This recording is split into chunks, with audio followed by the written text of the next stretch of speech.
Welcome to Lesson 4. We'll begin on page 75. I have already done the usual startup things. I've started Photoshop, restoring the default preferences. I changed to a lighter interface. I changed my pop-up window down here to show current tool. And I've opened up 04 start and saved it as 04 working.psd. And finally, I did Control-0 to fit my image to the screen. Come over here, I've opened up the layers panel. You can do Windows layer or click on the layers panel. We'll examine the 5 layers here. 3 are hidden right now: postage, Hawaii, and flower. And we also got the pineapple and the background layer. I'll click on the background layer to select it. Notice the lock here indicating that the layer is protected. And I'll click on the eye icon to turn the layer on and off. You see the background layer turning on and off. Let's open up a second file. I'll go to File, Open.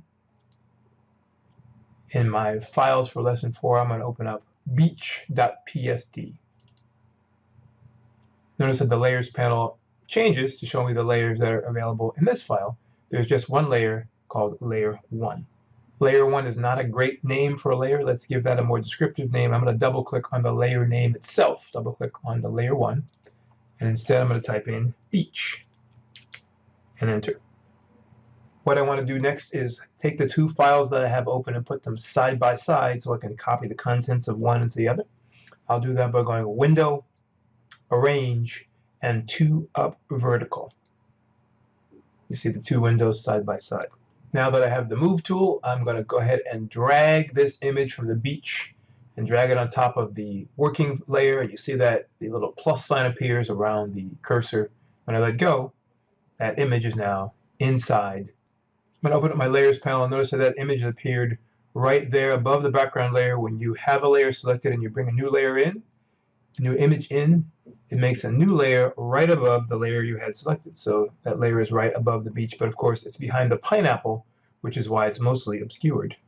Let's close the beach file, click on the tab right here, and I do not need to save the changes. We'll use the eye icon here in the layers panel to toggle the visibility of various layers. So I'll click on the pineapple layer, eye icon, and make it go away, and click again to bring it back. Let's go ahead and select the beach layer. It's actually already selected. Remember, you can select it best by clicking on the layer in the layers panel. One important point about having a layer selected is the only layer you can operate on is one that you have selected. So anything I do now will happen only on the beach layer because that's the layer I have selected. Let's turn off the visibility for the pineapple in the background so we can make that beach layer more in focus. Click on the eyeball, the eye icon next to pineapple and background.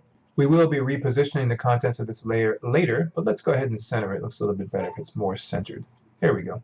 We will put a white border around this layer by using a layer style. I'll come up to Layer, Layer Style, and choose Stroke.